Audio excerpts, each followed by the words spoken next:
Hey guys, so this is the project. Before we get started, please like and subscribe. I will continue making content like this along with a bunch of other things. So subscribe to stay in touch and like just to help me out. Now let's get started on how we make this little cyberpunk alley. So first things first, I'm using Unreal Engine 5.2. I suggest you also use Unreal Engine 5.2. I suggest this because there's a little differences between 5.1, 5.2, and 5.3. Some of them are big, some of them are minor, but 5.2 is currently, in my opinion, the most stable version. And just so you can follow along without any issues, I would suggest using 5.2. So now, to get started, once you open 5.2, just open a new level. And for this one, you can just click Basic and click Create. Now, always good to name your stuff. So once you do that, I would suggest going up and saving current level. And then I'm going to name this Cyberpunk Tut. Cyberpunk _ Tut. And we're ready to go. Okay, now the first thing we're going to do is open up our content drawer. Over in Content, type in Many. And then we are trying to find our mannequin, just a basic mannequin. I could do the MT pose. I kind of just want to bring in the skeleton though if I can. M4 will do fine. Okay, so this is going to give us a basic layout of the size of our scene. So instead of having to get measurements perfectly, you can just make sure it ties up to our mannequin. So now we're going to go into modeling mode, and we're going to use modeling mode to block our scene. Don't skip these steps either, because you're gonna have to redo it if you do, because we're going to be putting materials on our actual blocking. So in this case, I'm just going to go open modeling mode and then click on box and draw the box right next to our mannequin. And then I'm going to actually move it a little to the side, because what we're gonna do is make this into a wall. So we can play around with these measurements to make sure the wall is going to be the size we want. I suggest maybe a 15 wall. Doesn't really need to be thick since it's just a simple wall, so maybe even 10 just to save us some on space. And then now we can go, we want this to be a little taller than him, so let's go height, maybe 300, no, let's do 250. How does that look? I kind of want it to be a little taller, so maybe 275. Yeah, that works. And then now we want this to be the alleyway, so we gotta push it out a little far. I think 1000, maybe let's just do 850. Our first scene. Let's just do 1000 to be safe, and we can always play with it after. And then what we're gonna wanna do is click World UV Space at the very bottom, and then we're actually going to increase all the subdivisions to 200. I believe it's just max if you do 200, let's see. This will, oh, I guess max is 100. Let's see if 100 should be fine. Actually 200 on the actual width, it can be 100. So we'll do 100 on width, 200 on depth, and 200 on height. Once you do that, you can click accept. And now we are going to be basically reusing the same block to build out our scene. So I know I want an alley on both sides. It's got to be a little big because we're going to have some space for some objects. So maybe about like that. And then, by the way, I'm moving this by going for the arrow, clicking Command, and then that's how you copy. And then if you want to actually change how you're moving the block, that will be W, E, and R. W will help you move it. E will help you change the rotation of it, and R will help you change the size in any direction. And then it also will really help to have these three up here locked. It's basically going to mean that every time you move an object, it's sticking to the grid by 10, and every time you move or rotate, it'll be by 10. So for an example, if I hold down and I rotate it, notice how it's going by increments of 10. That's what you're going to want. It's going to be much easier to model and block out this entire scene if you have those all locked.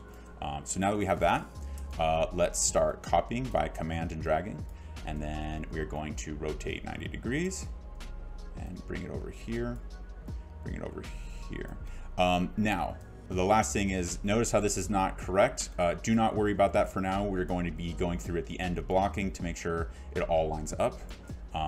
It is a little annoying, I understand, and I will teach you how to fix it later. So now I'm just going to go through and block everything out for you.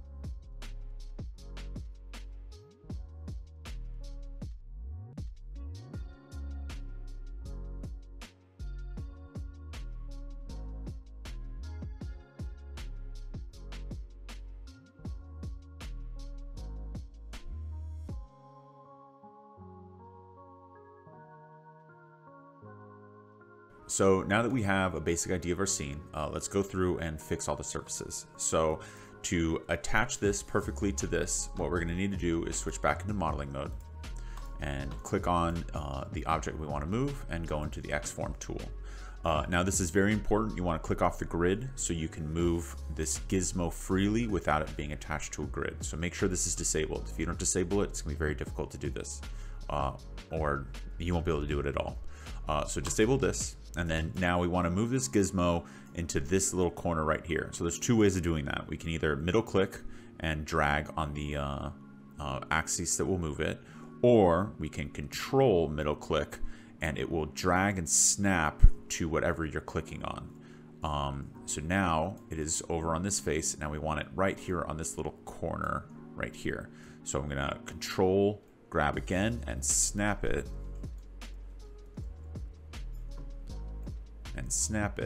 to this little corner. Once it's in this corner, we can now control left click to snap it to this surface and then snap it to this surface. So I'm going to control left click, snap it to here, and then now control left click and snap it to here. And now you have a perfectly flat surface. The next one we're going to want to move is we want this to be all together as a box. Oh, no. So complete. And the next one we're going to want to move is this one because we want it to be all together as a box. So I want this plane to be sitting on top of these two. So let me go in the X-Form tool. I'm going to pull it up slightly across so it's a little more aligned and easier. And I'm going to bring it to this edge right here.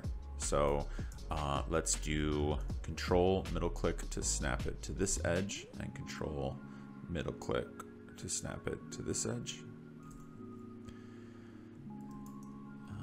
And then just keep playing around with it till you get it exactly where you want it to be. There we go. And then now I can control left click and first snap it to there, and then control left click to snap it to there. And there you go. Now they're perfectly lined up. Complete. Now that is the process you're going to follow throughout. So now I'm going to speed through this and you can just follow along as I do it.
Okay, now we're done setting everything up. The next thing we can do is start bringing in our materials and start painting everything up.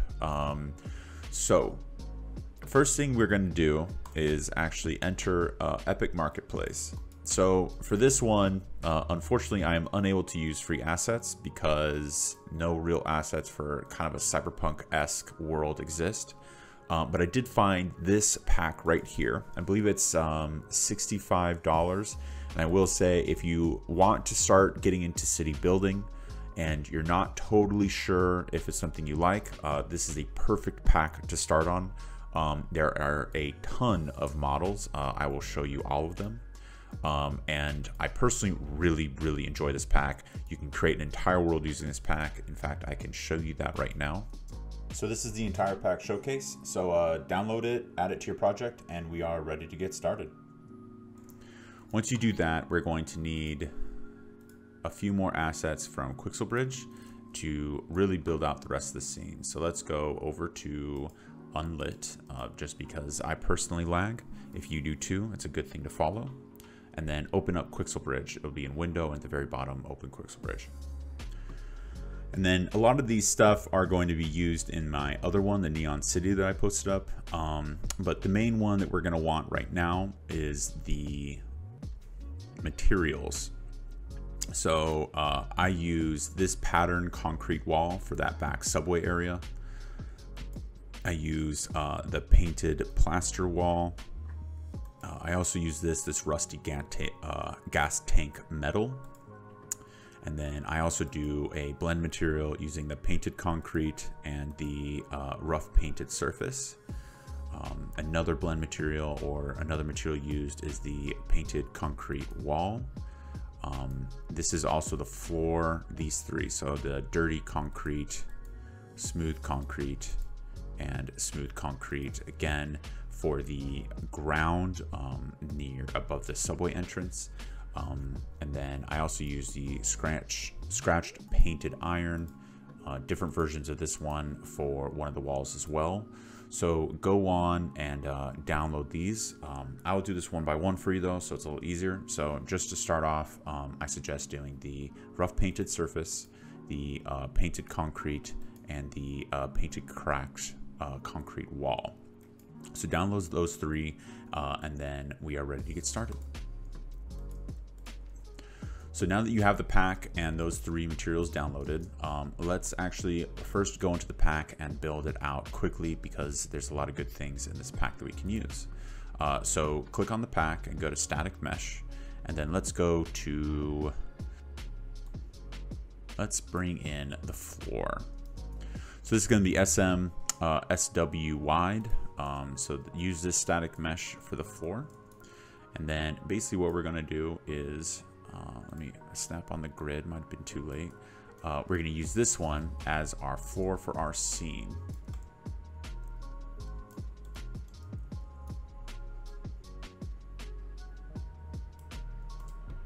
And then we can move you across as well in case any scene kind of clips on this corner. Cool. So now we have a floor on our scene. The next thing we can do is actually, let's bring in the blueprint and let's bring in a nice little city right here, or a nice little building right here, just to help finish off one of the corners. So for this, let's go into blueprints, buildings, and we're going to click on this building right here, the LT2. We are going to use this building to be the main building in our scene.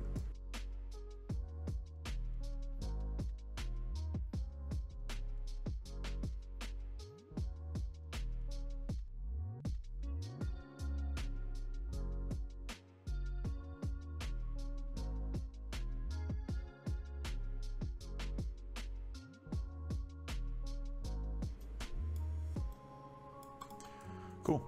Now you can make changes to this blueprint if you wish. All the changes right here are going to be right here. So you can change the floor mount, make it shorter, make it taller, make it wider, make it smaller. I actually might make it a little smaller. I don't feel like it needs to be too big. Let's maybe do 4 wide.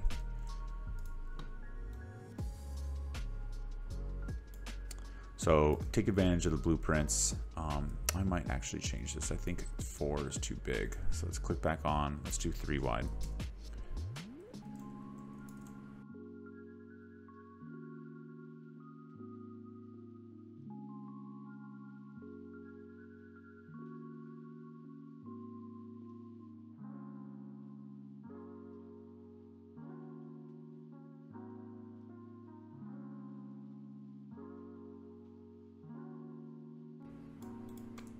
So that is our first scene. Also, if you bring this in, and this happened to me my first time, say this little cover is over here or something in this side of the building is clipping into this, you can change that actually pretty easily by just doing the seed number and just adjusting the seeds until you get a seed that you like. It will lag a little bit, but you can move the seeds and it will constantly just basically reiterate the building until you get one that you like. For my cases, this one works just fine. Okay, so now let's focus on this area.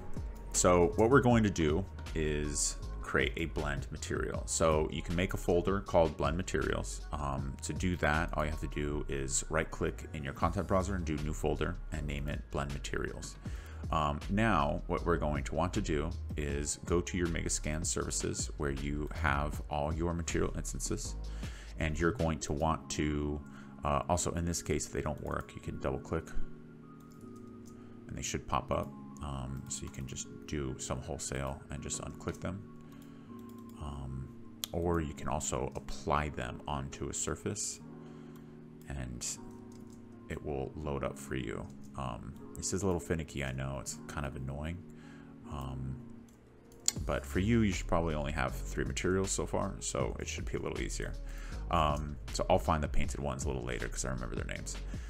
Okay, so what we're going to want to do is go into unlit. We can click on anything we want. I'm just going to do painted concrete, and then let's go into Quixel Bridge. Go into local. Go down to one of the materials, say this one, click right here and just do blend material, and for this case I'll do wall 1 tut for tutorial. Let me make sure that looks a little better. Wall 1 underscore tut, and this will be in my blend materials folder. You don't need to do anything else. It's very super easy. You're just making the blend material. We'll switch everything out later. So this is all good, and then click create blend material and then close out. And then now if you go over to blend materials, you'll have wall 1 tut.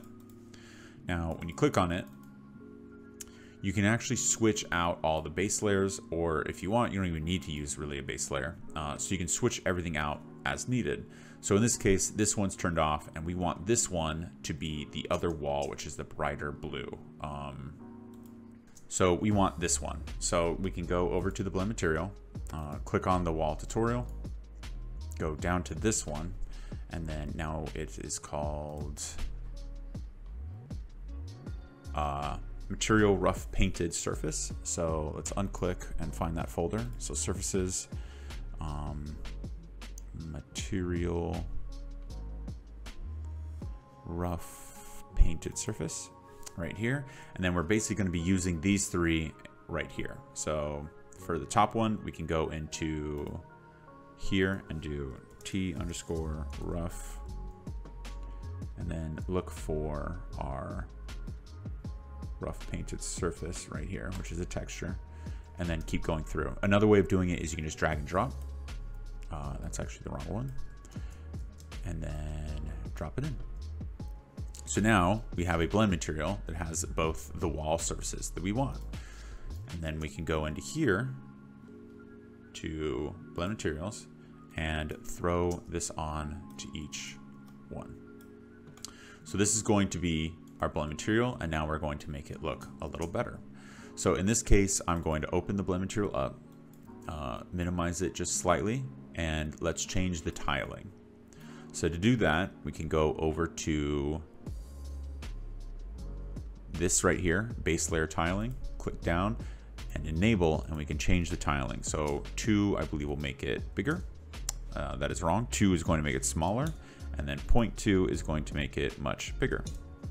I like a bigger look. I think it blends a little better, and then we can use the blue to kind of fill it out a little better too. I'm going to do the same with blue. It might be a solid color, but just so you don't notice any repetitive with the eye, I'll do 0.5 for now. And if you do see any repetitiveness, you can always change it after the fact once you're done even using the blend material. So now I'm going to click on the surface I want to paint and go over to Mesh Paint, and then click Paint. And now you can paint on it. So there's different channels here, and the channels are what is going to change what you're using.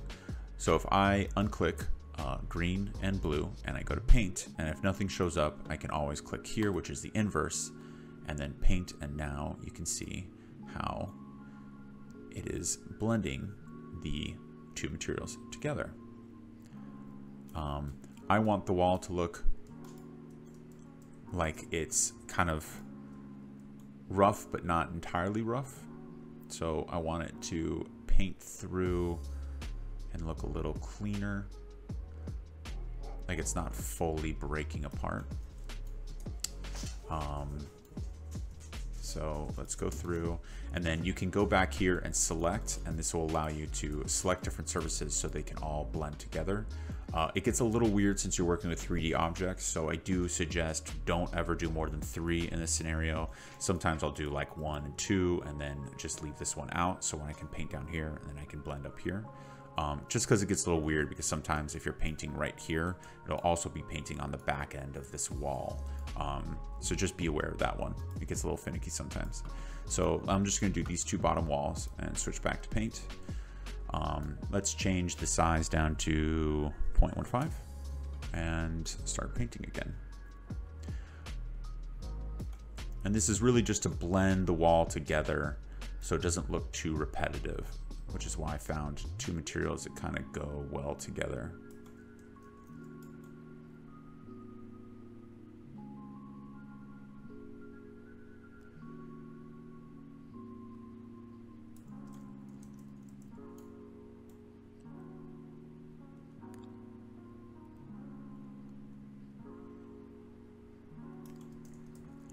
Cool, I like that. And then for the top, let's select just the top one so we can blend the top one to the look,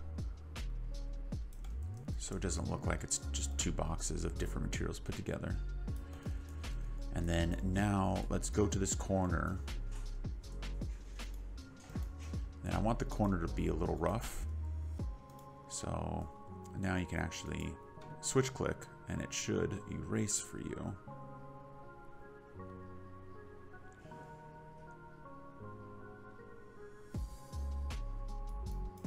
There we go. So now that is our corner. You can just kind of brush through. Just take advantage of the fact that they both kind of blend nicely. Cool, so that part is done. Now we can go back to selection, and then for this wall, I'm gonna be throwing a lot on this wall, so we can actually just use a plain surface. Don't ever feel like you need to constantly do blend materials. You can do different surfaces, and then you can also just mess with the tiling till you feel like it looks good. And if the tiling doesn't look good, you can always change it. So in this case, I enabled tiling and I made it 0.15 on both. You can make it smaller or bigger depending on what you want. I felt like 0.15 kind of got the right amount of mix for what I was going for. So that's currently what I'm using right here.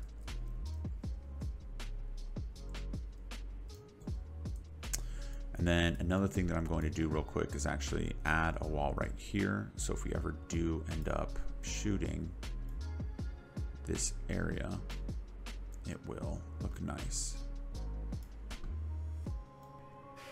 Okay, so now that these walls are done, the next thing we're going to want to do is bring the staircase, because that's going to probably dictate and change some things in this area. So let's do control space to bring up the content drawer. Go over to Cyberpunk City and click on blueprints, buildings, and then stairs. And let's bring in this staircase. Let's twist it around 180 degrees. And then the first thing we want to do is actually delete the left side so it doesn't have the railing. And let's bring this down to 3 long. And then let's bring it down to the ground and to where we would want it. So as you can see, it is higher than what we want. So we got to bring up these walls to match here. So the only thing we really have to change is this wall right here, and then the rest will just be stacked on top. So I'm actually going to delete this wall, go back into modeling mode, click on a box, and we are going to do a, 50 width, 20. All right, let's stick with 20. The height can be 600. Oh, it's way too much. Let's do 400. 375. 350. 320. And let's see how well you guys line up.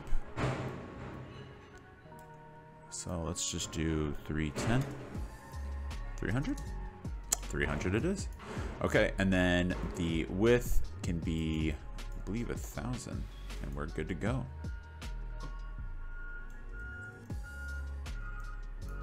Yeah, 1,000 works for me. And then make sure, again, you're going to max out the subdivisions. You want it to be the ones that are 2 longest. So in this case, we're going to do 200 for width and 200 for height. And then click accept. So in this case, let's bring up all of you. If you shift click everything and raise it,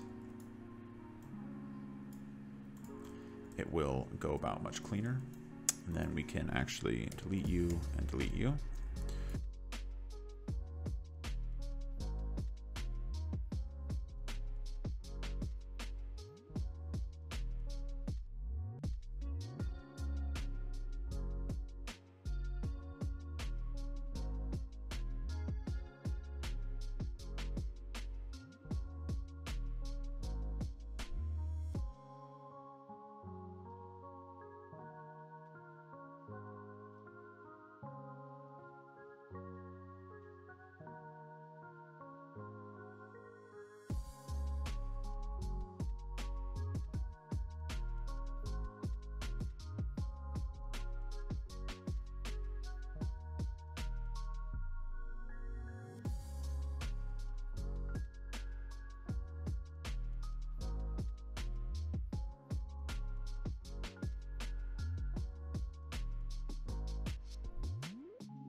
Okay, so let's start adding the materials. First one I'm going to do is the rusty gas tank metal is going to be added to this one. And then we can open it up and change the tiling. If the numbers don't exactly match what I have here, that is because the world UV space position was not set on this material. It's completely okay because we can just change the tiling ourselves. But that would be why they are looking differently. So in my case, I'm going to be doing 5 and 5. This looks good, but I think we can do a little better. So maybe 2.5 and 2.5. That's getting larger now. So let's do 10 and 10. Too big. 7.5 and 7.5. 8 and 8. 6 and 6. There you go. That looks a little better. Okay, so this one will be 6 and 6, and then for this in here, we can actually do this. So the tiling is going to be quite large. So go into tiling, and we want this to go smaller. So I actually think maybe 5 and 5, 10 and 10. That looks much better. Cool.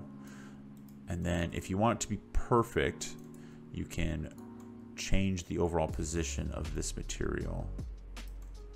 to match more perfectly with this corner, because anyone who's doing this in real life would match these. So you can do that, and then I have the cutoff about right there. Okay, that looks perfect. So now for this area, we're going to be using two different blend materials.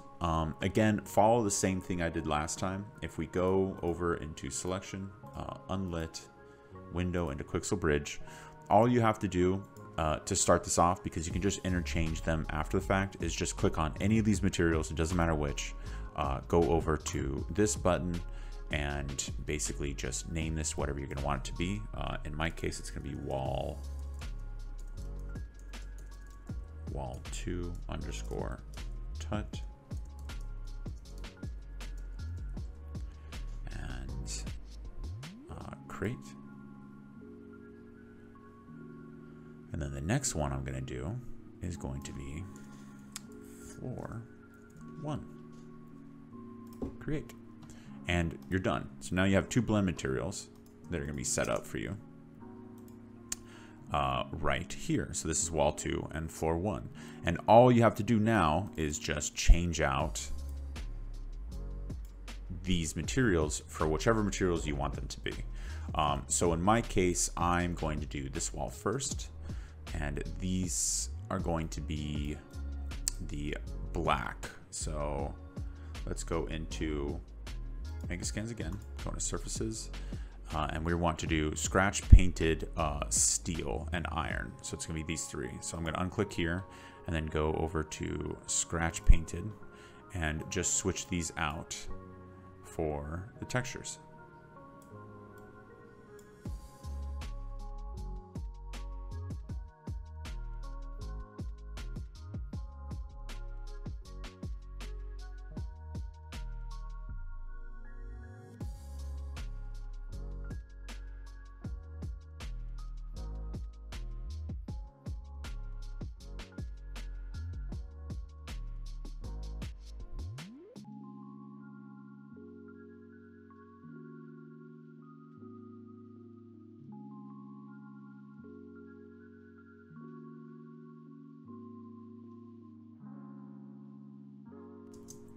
You can go back to your blend material, go to your floor.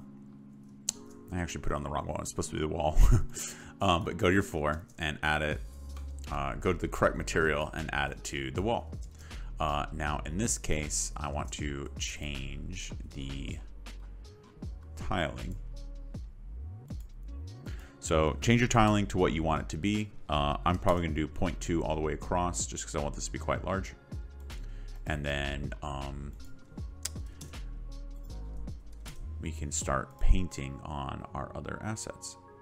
So here's this wall. And then now I'm going to click on both, go over to mesh paint, go into paint. And then we are going to be using the red and blue channels this time, or red and green channels this time. So you can paint. If nothing shows up, again, you can just switch these out and keep painting. And then this is going to show what the other wall is. So I'm going to change this to 0.15 and start painting away.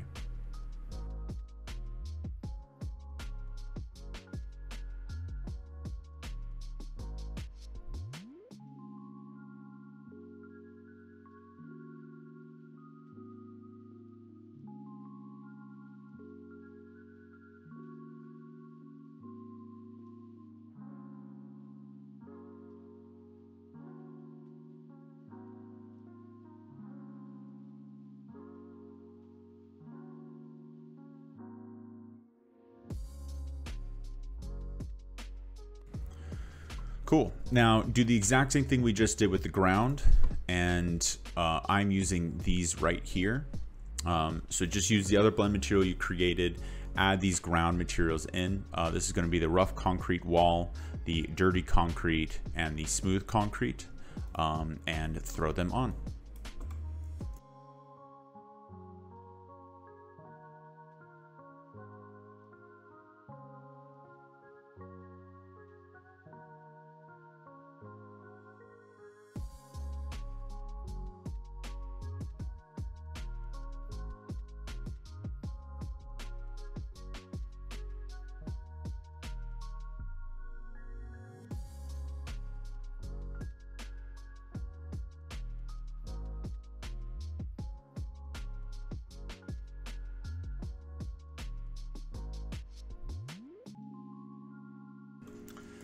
Okay, so once you're done painting this floor, if you actually go back into the blend material that you created, at the very top there'll be this, use puddle layer, and check this one and then check this one. Once both are checked, if you actually enable the blue channel, no matter what you painted on, we can now make it a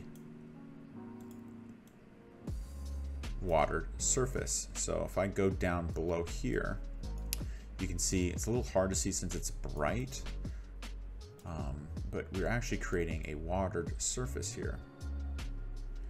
Let me see if I can get an angle that works.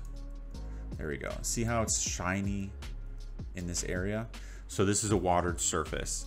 So basically we're creating a puddle layer on our material. If you want to do this later when the lighting's a little better and you can kind of see the neon lights, that works perfectly fine. But here in the shade, I'll show you, you can basically create an entire puddle layer on this area, which is really cool when it comes to trying to get nice reflections throughout your scene. Another thing that you can do to bring out your scene is you can actually click on this material as well, and go into the material. And here there's also a dust layer that you can add on if you wish to. And then you can also use water puddles, and you can actually change the tiling and the wetness of the area. So now when you look at this material, it's definitely a lot easier when it's darker, but you'll be able to add puddles to this one as well. All right, cool. So now that we're done making all this, let's go in and finish out this little top half of here, and then we're going to be ready to start filling out our scene. So for right here, I'm actually just going to be using a cover up. So in that sense, let's open modeling. Let's go into rectangle, and let's just add a rectangle right here. We're gonna bring this down to 260 and see if that works. And we're basically going to be trying to just completely key it in to right here. That looks good. And then now let's make it very long.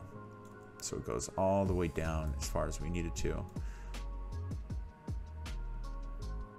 And then attach it there and attach it there. That looks good. Click accept. And then now we can throw you on there. And just,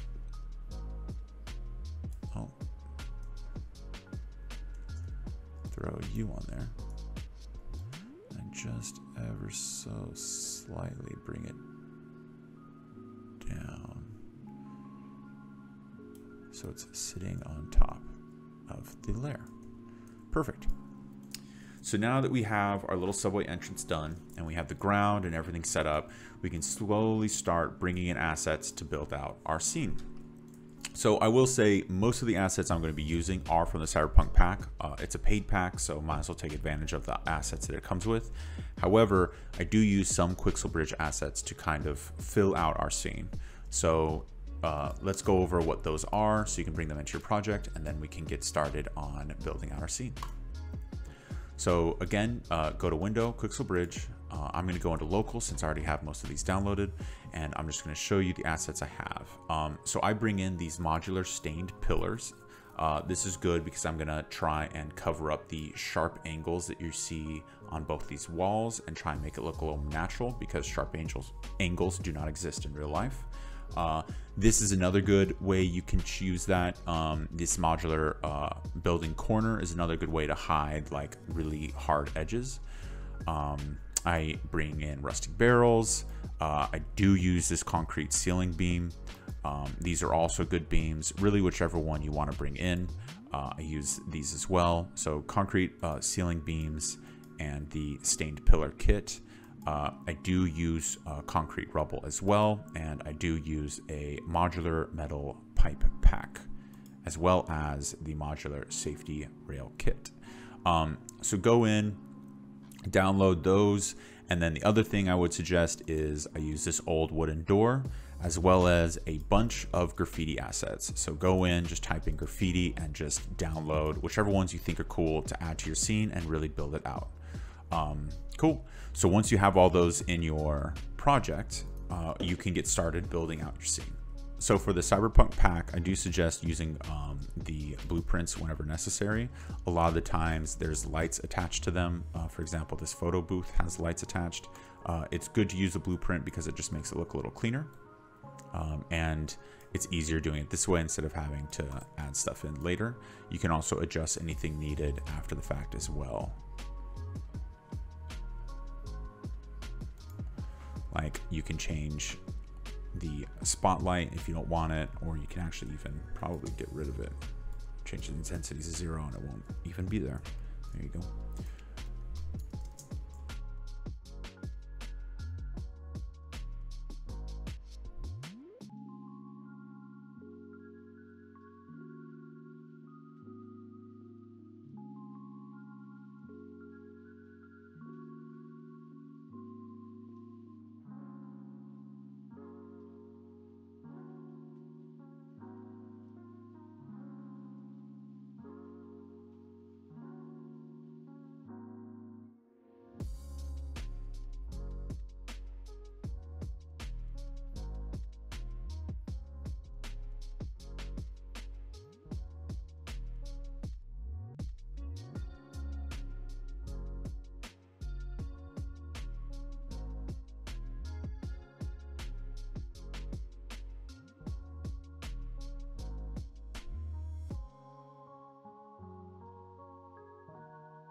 Okay, so now we pretty much have the basis of our world and we can kind of see where this is headed. I'm going to keep adding a few more details like little posts right here, maybe a piping system right here, a doorway up here.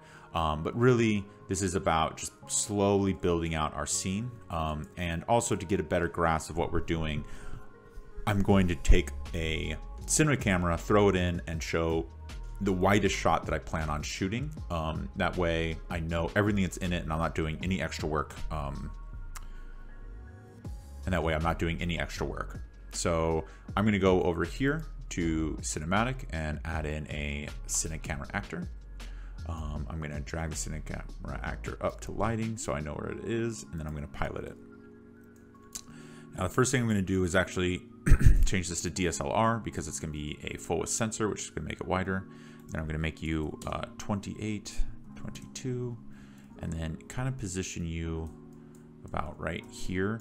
I know this gate kind of just goes off into nowhere, so I'm trying to get it pretty much like right here. So everything that's correct is in the scene. So this is going to be really our main and widest shot. We can even probably make it a little wider. Let's do 18. So 18 is actually still in a good place. But I'm actually going to use 20 just because I think this looks better. So this is going to be my main shot. And now you can actually eject and clip it so you can make sure everything you're making is going to be in the shot. So now this is really just about slowly designing the scene. Again, if you use the graffiti or if you download the graffiti I told you to get and the little door, that's mainly what I'm going to be using, and then the rest is all going to be in the Cyberpunk City pack. So yeah, just watch and follow along as I slowly build out the scene.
Also, this is a good example right here. If you ever open something and the pivot point is just way off from the object, you can actually go into modeling mode.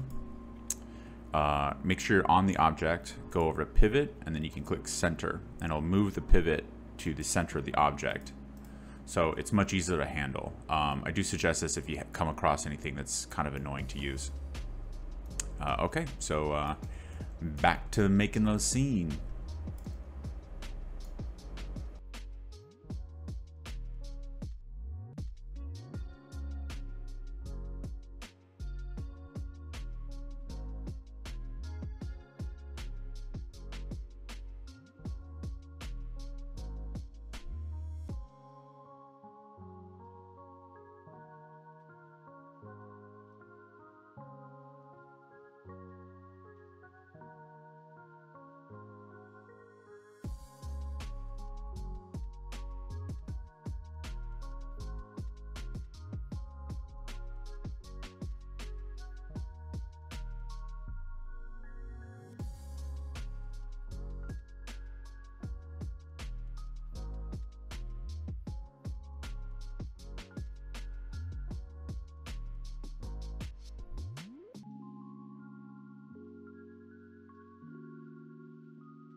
Okay, so I'm really enjoying the design that we have so far. The last thing I really want to do when it comes to just filling out the scene is add some dust and rubble to the ground, because that's where we're going to have a lot of the close-up shots, and it really just helps bring out the scene. So a lot of this stuff is actually probably going to be hard to see, but it does help kind of fill out and professionalize your scene a little. So I have these concrete rubbles right here. So I'm going to go into foliage. I'm going to take these concrete rubbles and I'm going to drop them right here. Now, if I just go ahead and paint, you're going to get giant little blocks, which is fine. But what we want is something that's kind of small, almost pebble-ish. So I'm going to click on all of them, go down to this scale right here, and I'm going to change this to, let's try 0.1 and 0.3. And now I'm going to paint again. And we're going to see we just have, you know, some 3D texture to the overall scene. I'm actually going to make it slightly smaller though, so let's do 0.2. And then I'm going to really just paint this mainly in the corners and to really just bring out the scene a little when it comes to just adding a bit of detail to the overall scene. Now I know it's not the most prevalent, but once you darken the scene, light it, and actually shoot the ground as you're moving around, it will be noticeable, and it definitely helps sell the overall look of the scene. So I'm actually going to bring the paint density of these up to 250. Let's make you 20, And then let's paint away.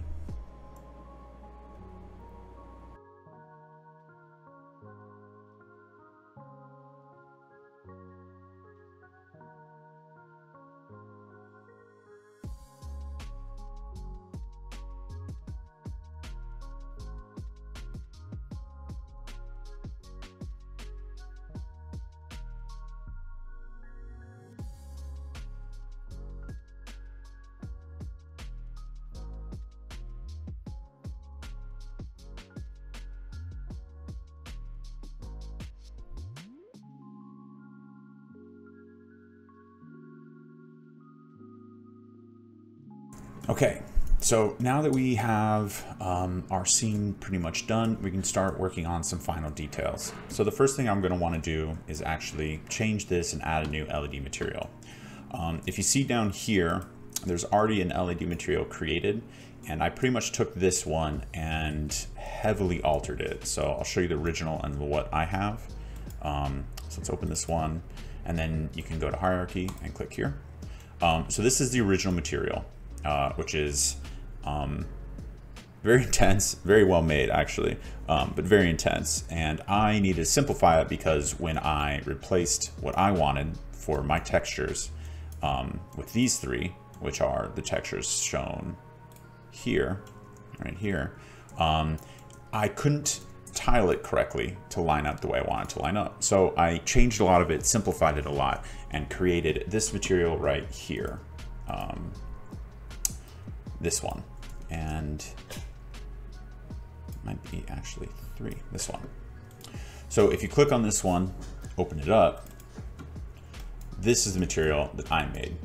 And I added this piece right here specifically to play with the tiling.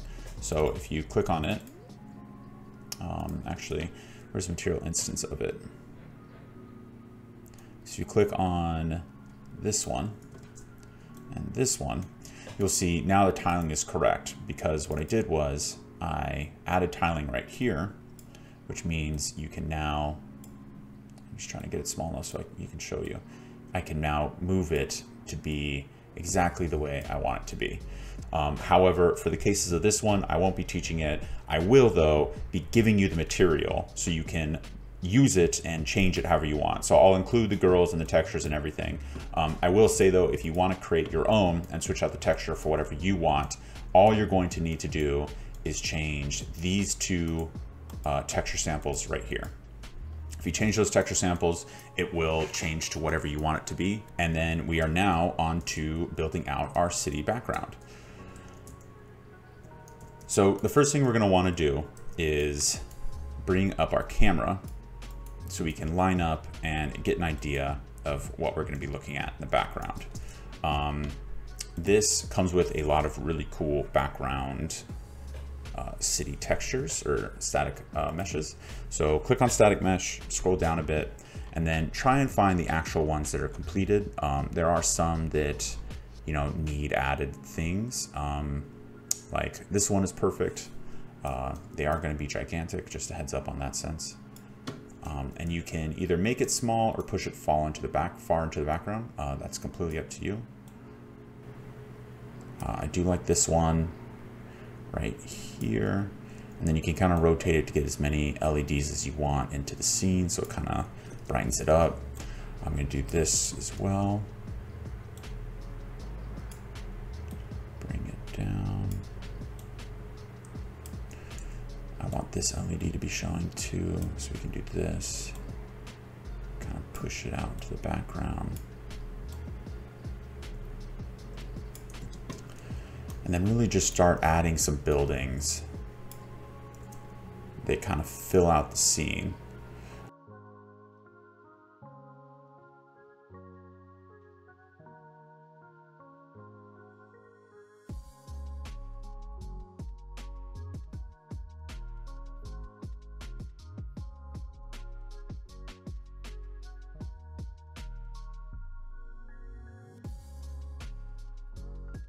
There we go. And then the last thing I'm actually going to do is add one more building over here, because there is one scene where we're going to have a building, and it might be nice to have a nice little background building in this scene, which we can key in later. But you might want to have a building back here because I'm going to be shooting from this angle. And it might be cool to have a nice big building. So I'm actually going to click on you. And then we can add a little more floors so it goes much higher and kind of fills the scene. Sweet. So now that we have the city pretty much done, maybe actually let's do one more large building in the background. Which one should we do? Let's do this one.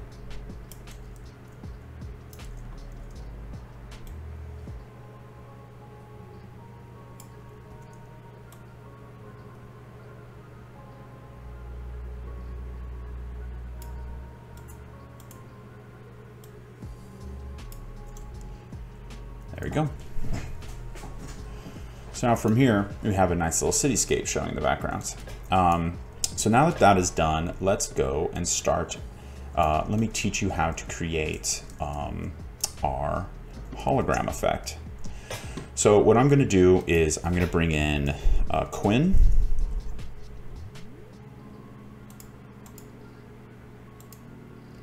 Skeleton. No, where's Quinn? Right here, Quinn. So I'm going to bring in Quinn right here.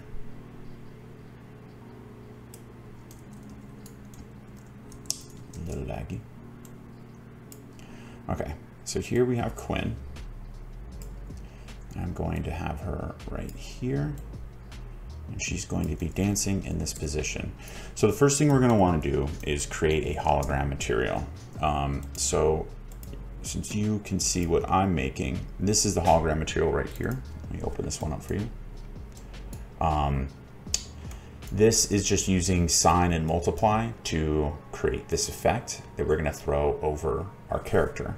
So if you want to copy this one, I'm going to open it up real quick so you can kind of see how it's going and what it's doing.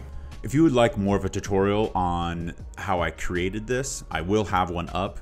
However, in this tutorial, I'll be just doing a brief overview, showing you what to do and how to create it. I just won't be step by step, but you will have all the knowledge throughout this tutorial to do this on your own. But again, if you want something that's more step by step on how I created this exactly, please check out my YouTube and I will have a video up there for you. So first thing you're going to do, this is going to be the hollow lines. I'll focus on this one, then we'll do this bottom one, and they'll handle the top so you can add whatever color you want, and then you have your hologram. So in this case, do a screen align pixel to pixel UVs, and then you're going to do a panner and then a linear gradient. I believe this one just comes up as it said, linear gradient right here. And then this one is a parameter node, which is just an S click to create, and I named it number of lines because the more you bring it up or down is going to change the number of lines. And then what you're going to want to do is plug these two into linear gradient, and then the U gradient is going to go to multiply, the V gradient is going to go to multiply, both on the A side. Did not mean to click that. And then the parameter node will go into the B for both multiplies, and then you're going to create a sine node, which is literally just sine right here. And this will be automatically going vertical and horizontal based on the U and V gradient. And then you're going to create a multiply node, which is going to be going, the sine node will be in the A and B, and then into the horizontal lines, true and false, which is basically going to allow you to switch it from horizontal to vertical based on the hologram that you want. In my case, I chose horizontal. This parameter node right here, so it's called a switch parameter, or actually just a switch. Is it a switch? Let's see. Static switch parameter. That's what you're going to want. So this is a static switch parameter. And you do true false into a multiply node. And then down here, we're going to do an absolute world position, X, Y, and Z into a mask. So this is a mask node, a component mask. And then when you click on it, you can actually click which ones you want it to be. So unclick all these and click on B. And then you're going to plug it in and plug this one into divide. and that is the mask node. The divide node will come with just a divide, and this is another parameter node, which means S-click, it's set to 80. Throw it into a panner node, and then another mask node, same as the component mask. This one is going to be G, with the green. And then bring this over to a fractal node. If you just type in frac, it'll pop up. And then a power node, which will also pop up easily, and alert node. And then that will go into this multiply up here, and this will all go into the opacity. Just so this can be correct as well, this is a material domain surface, blend mode translucent, and shading model unlit. Then up here, it's going to be probably a little more normal for you. We're going to do two different colors, so it kind of goes back and forth. So this is a vector node. If you just V-click on each, the vector node will pop up correctly. That was a B-click. So just V-click to get their vector nodes right here. You can change these to whatever color you want. Just a heads up, if it's not working right away, once you click the color, it is because this is automatically set all the way down here to black. So you're just gonna have to pull this up to get a color. Once that's done, let's do a power node, or sorry, a parameter node, which is another S-click, and we're gonna change this name to power because it's gonna be how strong the light is. And then a Fresnel node and alert node. And then all this is gonna be plugged in and brought into emissive color.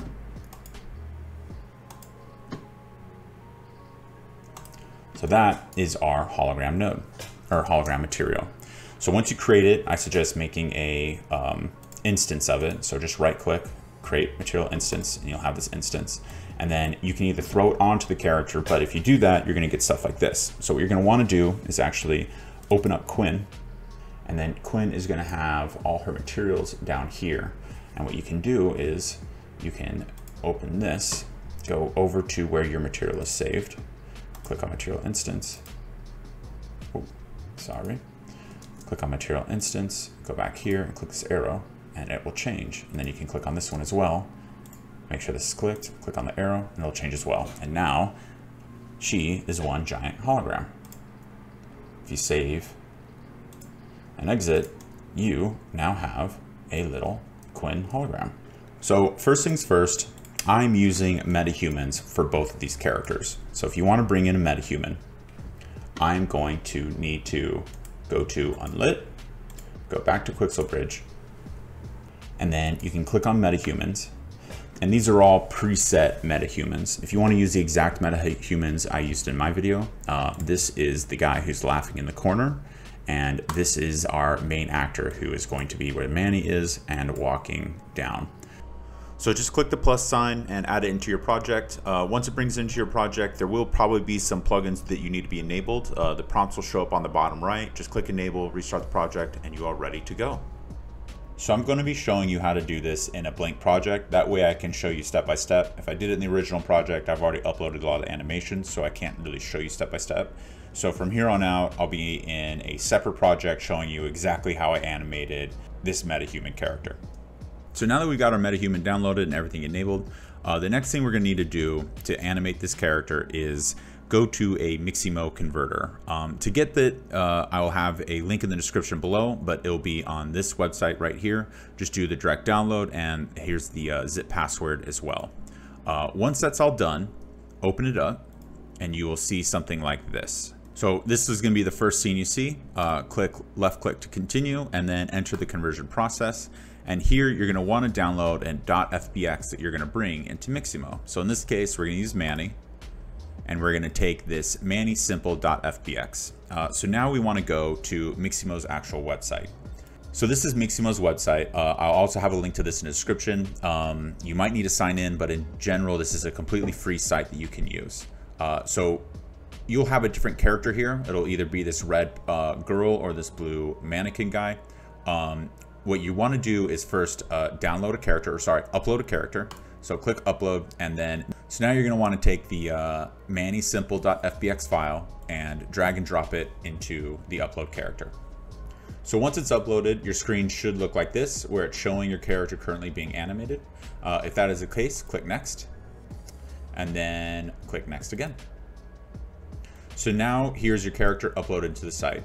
So what we're going to want to do when blending animations is we need something to move close to the other one. So in this sense, you can't just do, I don't know, someone dancing and then jumping, because they will not fully connect to each other. So you kind of want a nice fluid animation. So in my case, my character is going to be looking around, and then he's going to start walking and then continue walking. So we're going to be looking for those 3 separate animations that we're going to then blend together. So what I want you to do is type in looking, and what we're going to first take is looking behind. So when we do this, we're going to go click on the animation we want. See the character is working well. We like his arms and everything. If anything's kind of, you know, moving too close or too far from each other, we can change the arms. See, now they're clipping. So let's go back to 50. But overall, this is completely fine how it comes, and don't worry about changing the trim, none of that. So click download, and then we're going to change the skin to without skin and the keyframe reduction to uniform, and then download.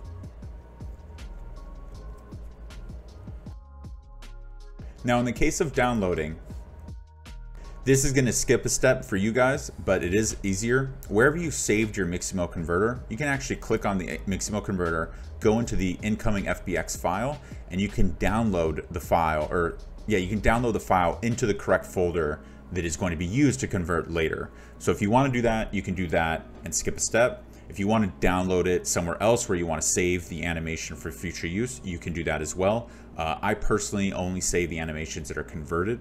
So in this case, I download directly into the FBX folder, which is going to be found in your Mixamo converter and then the incoming FBX. So click save. And then you're now going to want 2 other animations. So you already have the looking behind. You can do start walking. And we're going to do the male start walking without a gun in his hand. So this one.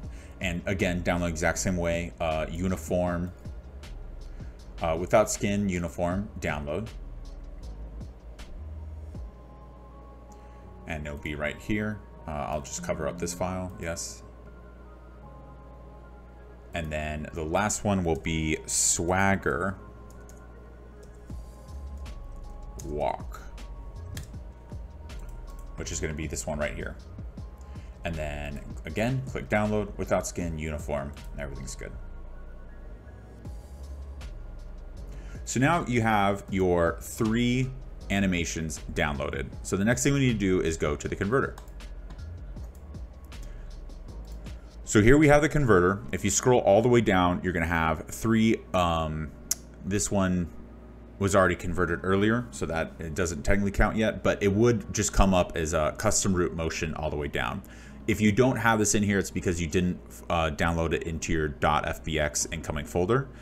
So in that case, all you need to do to find that folder would be click right here, open the original folder, and then wherever you downloaded your animations, just drag and drop them into this folder right here, and then you'll be ready to go. So once they're all downloaded into that folder, all you need to do is go down to here to click to convert the animations. This little guy will go crazy, and then you'll have these 3 pop up over here. And now these are your 3 animations. Now what you're going to want to do is most likely save these 3 animations. So in my case, I'm just going to copy them over. I made a separate tutorial folder for this in animations. And now you have the 3 animations right here. So the next thing we're going to do is bring these animations into our project. So you can copy and drag and drop. Now, when you do that, you're going to get this right here. And we need to make sure that this is going to be correct as you upload them, because this matters a lot. So the first thing we're going to want to do is go back to the Mixamo converter. And then under the convert the animations converted, if you keep scrolling down, you're going to see very important information that you're going to want to be made correct as you're importing the folder. So the first thing we want to do is do the SK mannequin skeleton. So in that case, we can go right here and do SK mannequin skeleton. The next one we're going to want to do is use default sample rate. This is going to be under the advanced animation tab. Use default sample rate. So if we just move this out a little bit, you'll see it right here. So that's clicked. The next thing we want to make sure is import custom attribute. I have these undone. So that one isn't directly seen in this version. but if you have these unclicked, you should be good. The next one we're going to do is import bone tracks, which is already clicked over here. And then delete existing morph target and do not import curves. So if we go down here, do not import curves is checked, so we don't want that. And then this one is already unchecked, so we're good here. So uncheck this one, and then now you should be good to go. So import all. And now you have all your 3 animations right here. So the next thing we're going to want to do, oh, and all these came in as well. So the next thing we're going to want to do is actually go to a retargeter. So if you go to your content folder and type in RTG, you'll have this retarget right here, and we want to do UE4 to UE5. Double click, open it up, and you're going to see the old mannequin and the new mannequin. And then over here on the side, in the asset browser, you should see your 3 animations. So if I click looking behind, my mannequin is now doing the looking behind motion. If I do swagger walk, they're going to walk. And if I do start walking, they're going to start walking. So now that we know this is all good, what we're going to want to do is retarget this animation to our metahuman. So to do that, we want to go into our metahuman and make sure we know exactly what type of metahuman he is. So in this case, we're going to click on our metahuman, go to that edit button right there, and then if we click on body, over here it'll say m_medium_narrow body. So this is the skeletal mesh asset that we need our new animation to be attached to. So if we go over here to m_medium_narrow, it should show up right here. So this is the body skeletal mesh. So if we click on this, I understand that he's missing part of his body, but this is the actual skeleton that the metahuman is working off of. So if you can see, now he's looking behind and doing everything correctly. And all we need to do is export this animation so it now applies to this character. So just click export animation. You can go to wherever you want. I'm going to go to the metahuman and put it there. So he has the animation right here. And then I'm just going to go down the line and export every single animation for this exact metahuman.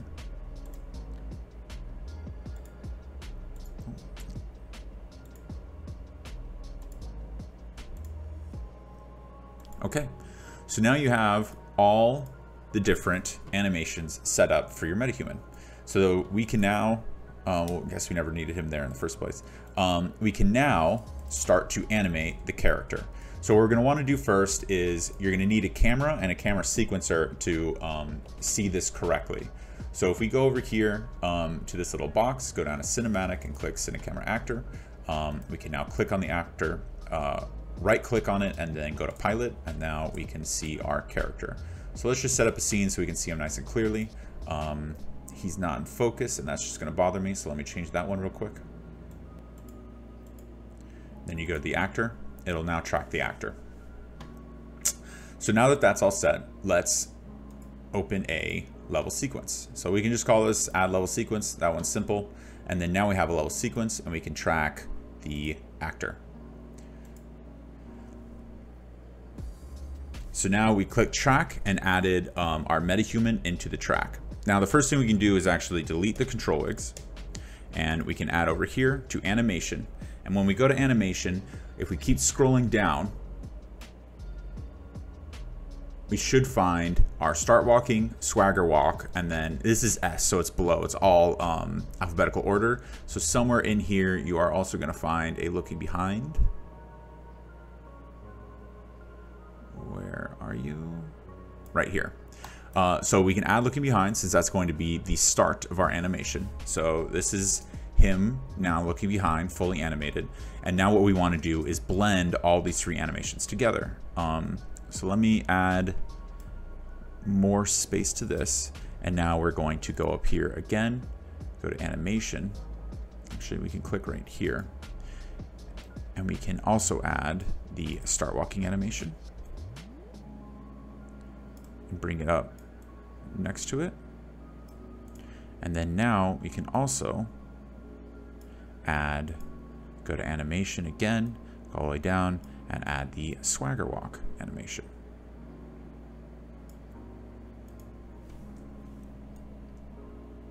Now, if we play these back to back, this is what they're going to look like. See how he jumps, and then now he's going to restart in the beginning, which is all things we don't want to be happening. This isn't nice, smooth animation.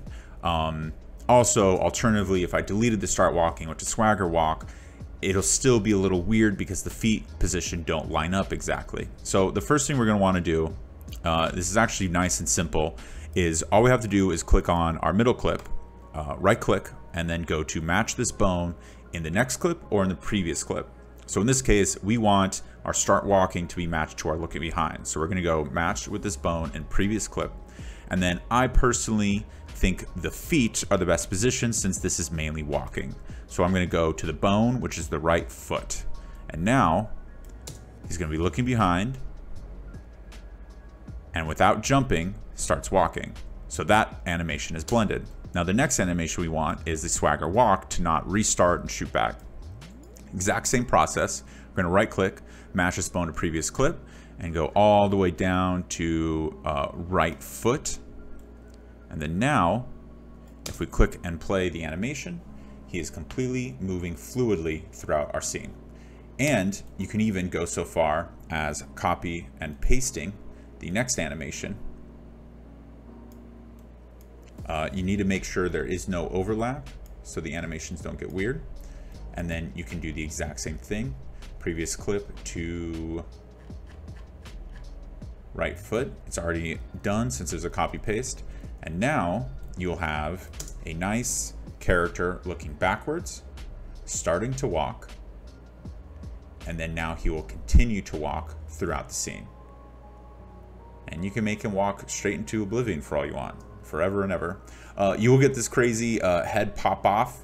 Not really sure what that is, but again, once you actually play your playhead, it'll look completely normal. So yeah, when you're editing your scene and you're not playing, you might have some weird, crazy head movements where his head is decided to leave his body. Not sure how to fix that, but it won't affect your scene if you're only recording the parts that he's moving in, or if he's animated throughout the entire scene.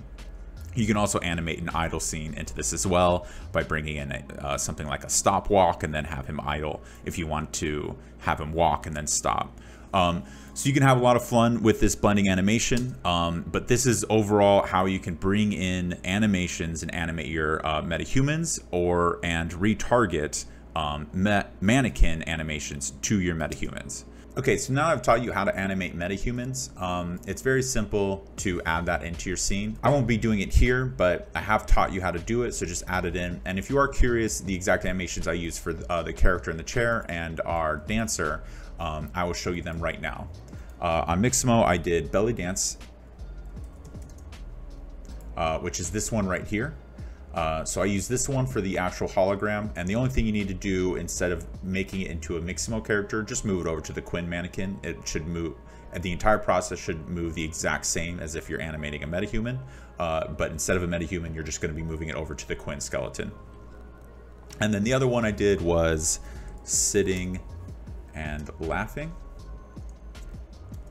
just because I thought it would be cool if he looked a little crazy. So we have sitting right here, and let's do laughing. So sitting laughing is the animation I use for the guy in the chair. So all you have to do is set those up, and when you're doing camera sequencer, you're ready to go. So now that you have the knowledge to animate your entire characters, and you can go through animating everything if you wish, the last thing we're going to want to do is add in the lighting of our scene so it looks nice and clean. So in that case, the first thing we're going to want to do is pretty much delete everything that you have right here. So I'm going to delete all of this until we have nothing left, and our scene is just pure black. Now the next thing you're going to want to do is actually go up into Window, go into Edit, go to Plugins, and then you're going to type in HDRI. So you're going to want HDR backdrop enabled. The reason you're going to want this enabled is because we're going to be using an HDR backdrop. So add this in, restart. So now that you're back in the screen, we can click here to this little box, go down to all classes. If you keep scrolling down, this is going to be in alphabetical order. You're going to find HDR backdrop. So click that, and then now you're going to have this giant scene right here, which we are not going to be wanting. We are going to be transferring it over to this right here. So this will not come into your scene naturally. So I actually have a link to this in the description. All you have to do is download it, and once you download it, you can add it into your file. I will have a link to this in the description. It'll bring you to a website. You're going to want to download the cube map, 8K cube map. That is the only way it'll be working with an HDRI. So once you do that, bring it into your Unreal Engine content browser, and it should work just fine and pop up in this menu. If it doesn't pop up in this menu, it just means you didn't download it correctly. So make sure it's a .hdri. That's how you're going to download it. So download ak.hdri and then bring it into your folder. Once it's into your folder and you bring it in, it's going to look something like this, where it's too close and your city just disappeared on you. So to fix that, let's click back onto our HDRI. And once you click on your HDRI, you're going to change the size to, let's go with maybe 1000.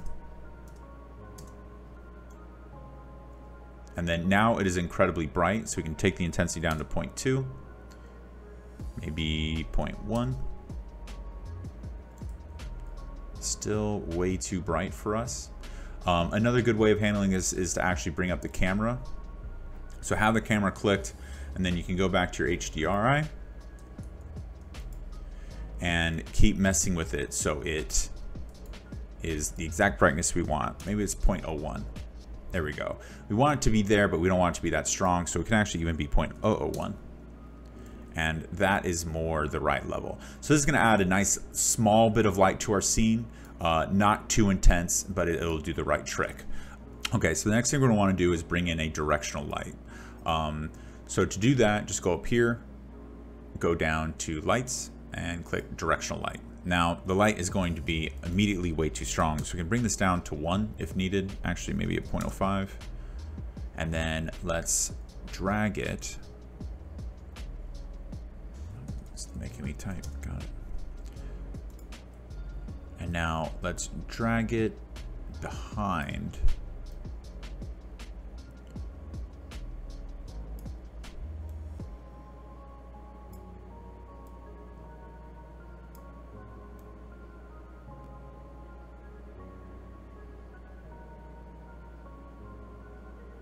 There we go. And then in this case, it's actually 0.005. So we want it to be very gentle light, almost like there's moonlight or light from the adjacent buildings that are kind of shining in and lighting up our scene. So now the next thing we can do is actually click on, we can click on these lights to actually reduce them if we wish. But before we do that, let's go to the emissives themselves and bring down the emissiveness. So if you actually click on emissive multiplier and just bring this down maybe to a 1, you can see they're all not like blooming as much. So if we go around and click on all the emissives, these say signs on them if you just want like a good idea of which ones are probably the correct material to click on. And then you can go again over to the emissive multiplier, and we'll do 1 across the board.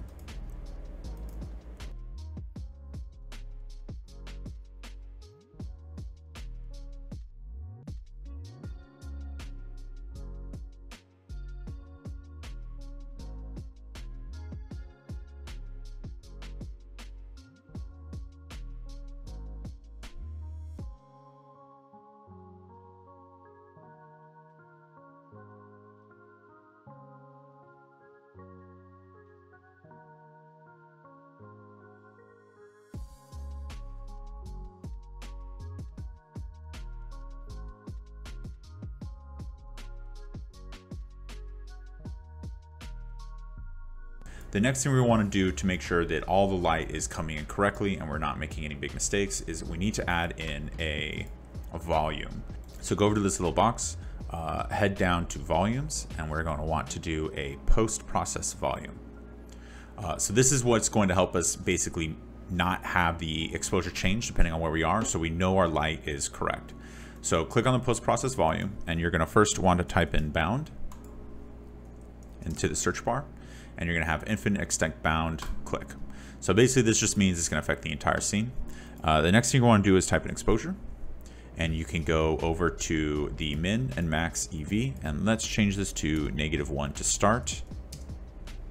Too dark, so let's increase it to -5. That's a little brighter and probably more in tune with our scene, but just so we can have a little more brightness, let's do -6. This way we can export it and then add in darkness if we wish to have darkness, but this works overall. So now, for the most part, the heavy lifting with our scene is done. We can go over to the Cine camera, which is pinned right here, and we can add just small lights to bring out any extra scene that we want to bring out. So for example, we have this up here. It's pretty dark. You can't really see much other than the hologram girl. So we can add some point lights in here to kind of bring it out. So you can add a point light.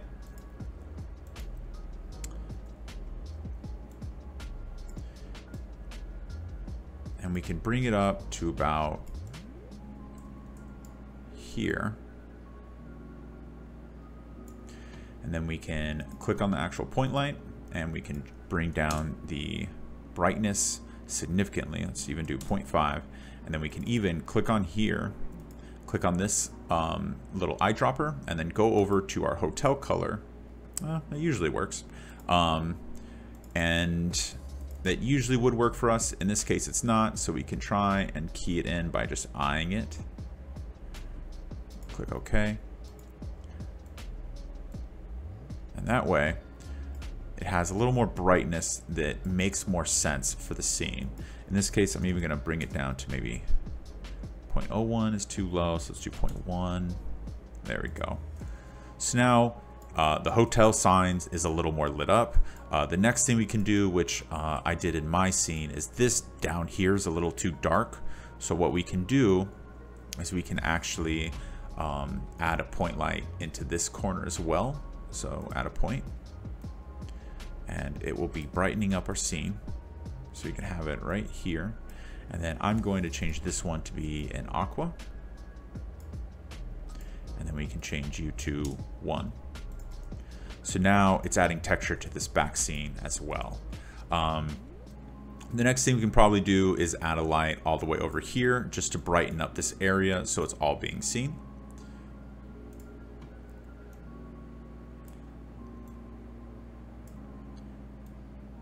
And then you can decide what color you want this one to be. I will do another aqua, just a gentle one, and probably just raise it up. And then the last one you can do, if you care to, is you can also light up this to be a little more red. In general, I'm really happy with how this looks. So now that the lighting is set up, the last thing we can do to really bring the scene together is to add in some fog. So to do that, go up to Window, Environment Light Mixer, and just do Height Fog. Once the height fog's in, we can increase the fog density. We can also change the fall off depending on what we want. But what's really going to bring it out is if we turn on the volumetric fog, which is you're going to see automatically affects the scene, and then increase the extinction scale. Now, this is very bright right now, but you can actually change the view distance, or the start distance, so to push it back. So if you want it close, you can have it close, or you can push it back depending on where you want it to be. So if you want the back of the city to be a little more fogged out, you can bring that down, and then you can change the fog depending on how much you want it to be. So I'm going to take the view or start distance and push it a little far back because I kind of want it present in our scene, but just at the end of it. So let's do 1300. 1300 looks good, and then now the background of the city is nice and fogged out. Cool, and that is how you make this tutorial. If you want to know how to render it, I have a few tutorials on that on basic camera sequencer, as well as good export settings to get this out into the world if you ever want to use it for anything. So yeah, hope you guys like the tutorial. Like and subscribe, and see you on the next one.